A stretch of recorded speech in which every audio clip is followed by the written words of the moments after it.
Channel Hema హంగామా. నేను మీ హేమ. అందరికి రోజు లాస్ట్ వరలక్ష్మి వ్రతం శుభాకాంక్షలు అని చెప్పొచ్చు. ఏమన్నా తప్పుగా అంటే మాత్రం క్షమించండి, ఇది మాత్రం కరెక్ట్ అనుకుంటా. బట్ హేమ హంగామాలో ఫిల్మ్ అప్డేట్స్ ఏంట్రా అంటే ఇతనికి సైకో పాత్రలు ఇస్తే మాత్రం ఉతికి ఆరేసేస్తాడనమాట.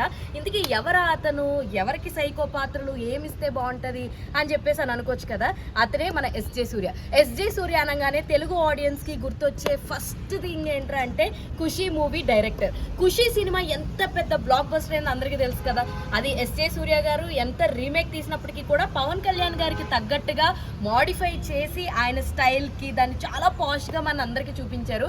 ఇప్పటికీ చాలా మందికి Kushi is one of the best film అనొచ్చు. కానీ గత కొన్ని రోజులుగా చూసుకుంటే ఆయనలో ఉన్న డైరెక్టర్ వెనక్కి వెళ్ళిపోయి ఆయనలో ఉన్నటువంటి నటుడు ఫ్రంట్ లైన్ లోకి రావడం జరిగింది. మనం చూసుకోవచ్చు, సినిమా ఆడినా ఆడకపోయినా అది కొంచెం డిఫరెంట్ లెవెల్ ఆఫ్ సైకో పాత్ర ఉంటే మాత్రం ఎస్జే సూర్య పర్ఫార్మెన్స్ ని అద్దరు కొట్టి పాడేస్తున్నారని చెప్పొచ్చు.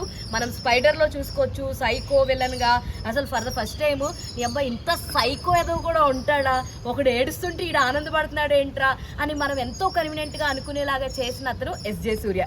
సో ఆ స్పైడర్ తర్వాత చాలా సినిమాలు చేశారు. మానాడు చూసుకుందాం, మానాడులో కూడా ఒక డిఫరెంట్ పోలీస్ ఆఫీసర్ గెటప్ లో ఉన్నప్పటికీ కూడా అది కూడా మనల్ని బాగా ఎంటర్టైన్ చేసింది. ఆ తర్వాత చాలా సినిమాల్లో ఆయన క్యారెక్టర్ ప్లే చేయడం జరిగింది. అండ్ రీసెంట్ గా సరిపోదా శనివారం సినిమాలో ఒక సిఐ పొజిషన్ లో ఉండి ఒక ఏమంటారు తనకి ఫ్రస్ట్రేషన్ వచ్చిన ప్రతిసారి వాళ్ళ అన్నయ్య చేసిన మోసాన్ని గుర్తు చేసుకున్న ప్రతిసారి అమాయకులైన సోకులపాలెం ప్రజలను తీసుకొచ్చి వాళ్ళ చిత్రవాద చేయడం, ఒక సైకో పోలీస్ ఆఫీసర్ కింద చేసిన పాత్ర నిజంగా జనాలను అయితే చాలా చాలా ఆకట్టుకుంటుందండి.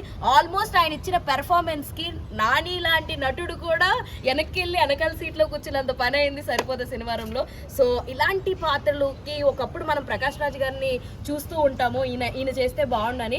బట్ ఈ టైప్ ఆఫ్ సైకో కథలు, సైకో పాత్రలు అంటే ఇప్పుడు టక్ అని గుర్తొచ్చే పేరు ఎస్జే సూర్య అని చెప్పేసి మనందరికీ అనిపిస్తుంది. ఎస్జే సూర్య గారు ఇలాంటి పాత్రలకు బాగా సెట్ అవుతారని చెప్పేసి ఎంతమందికి అనిపించింది అనిపిస్తే let me know in the comment section. ఇలాంటి ఇంట్రెస్టింగ్ అప్డేట్స్ కోసం please do follow Hema Hungama. అరే అరే చెప్పురా అరే అదేరా ఇందాక చెప్పమని చెప్పే కదా. ఏది ఫ్రెండ్స్ సబ్స్క్రైబ్ చేసుకోండి ఫ్రెండ్స్ కదా, మీరు కూడా సబ్స్క్రైబ్ చేసుకోండి. లేకపోతే తెలుసుగా